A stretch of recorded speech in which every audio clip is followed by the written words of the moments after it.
ഇന്ന് എൻ്റെ വീട്ടിലൊരു ഫങ്ഷനുണ്ട്. അതിന് വേണ്ടിയിട്ട് ഞാൻ ഒരു 3.5 കിലോ ചിക്കൻ സ്റ്റൂ ഉണ്ടാക്കുവാണ്. അതിനായിട്ട് ഇഞ്ചി, പച്ചമുളക്, സവാള ഇതൊക്കെ കട്ട് ചെയ്ത് വെച്ച് നേരത്തെ തന്നെ. അപ്പോൾ അതിനകത്തിൽ നമുക്ക് ചരുവ അടുപ്പത്ത് വെച്ച് എണ്ണ ഒഴിച്ച് അത് ചൂടായതുടനെ പട്ടയും ഗ്രാമ്പും ഏലക്കായിട്ട് മൂത്തതിന് ശേഷം നമുക്ക് ഇഞ്ചി, പച്ചമുളക്, ഒരു 2-3 അല്ലി വെളുത്തുള്ളിയും കൂടി ഇട്ട് വഴറ്റിയെടുക്കാം. കുറച്ച് കറിവേപ്പിലയും കൂടി അതിനകത്തിലിടാം. അതുമൊക്കെ ഒന്ന് നന്നായിട്ട് മൂത്ത് വന്നതിന് ശേഷം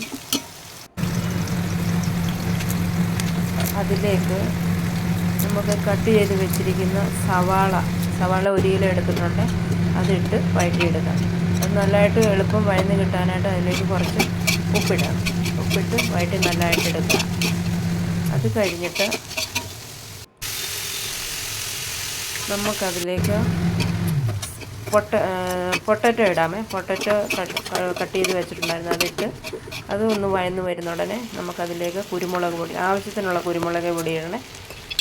അത് കഴിഞ്ഞിട്ട് അതിലേക്ക് ഒരു 6-7 സ്പൂണ് മല്ലിപ്പൊടി ഇട്ടു. അതും ഇട്ട് ആ മല്ലിപ്പൊടിയുടെ പച്ചമണം മാറിയതിന് ശേഷം നമുക്കതിനകത്ത് ചിക്കൻ ഇട്ട് അതിൻ്റെ വെള്ളം ഒരു ശകലം വറ്റിക്കഴിയുമ്പം നമുക്ക് തേങ്ങാപ്പാൽ 3ാമത്തെ പാലെടുത്തിട്ട് അതിലേക്ക് ഒഴിക്കണം. ആ തേങ്ങാപ്പാലിലാണ് ഈ ചിക്കൻ വേകേണ്ടത്. അത് നന്നായിട്ട് വെന്തുകൊണ്ടിരിക്കുമ്പം തന്നെ നമുക്ക് 2ാം പാലും ചേർക്കാം. നല്ല പോലെ വെന്ത് ചാറൊക്കെ കുറുകാറാവുന്നുണ്ടെങ്കിൽ നമുക്ക് 3ാം പാലും ഒഴിച്ച് അതിൽ ചിക്കൻ മസാലയും ഇട്ടെടുക്കാം. അപ്പോഴേക്കും നമുക്ക് ഇതിന് ഉള്ളി വറുത്തിടണേ. പാനടപ്പത്ത് വെച്ച് ഉള്ളിയിട്ട് ഫ്രൈ ചെയ്തു. അതിൻ്റെ കൂട്ടത്തിൽ ഞാൻ കുറച്ച് കശുവണ്ടിപ്പരിപ്പ് ഇട്ടിട്ടുണ്ട്. കശുവണ്ടിപ്പരിപ്പ് അതിൻ്റെ കൂട്ടത്തിൽ മൂപ്പിച്ച് കുറച്ച് കറിവേപ്പിലയിട്ട് മൂപ്പിച്ച് അതിലേക്ക് എടുക്കുന്നുണ്ട്. അപ്പോൾ ഇതും ചപ്പാത്തിയുമായിരുന്നു ഫംഗ്ഷന് വരുന്ന ആൾക്കാർക്ക് കൊടുക്കാൻ വെച്ചിരുന്നത്. അപ്പം ഇതെല്ലാവരും ഒന്ന് ട്രൈ ചെയ്യണം, നോക്കണേ.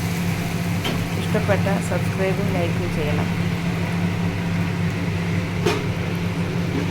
വീഡിയോ വാച്ച് ചെയ്തതിന്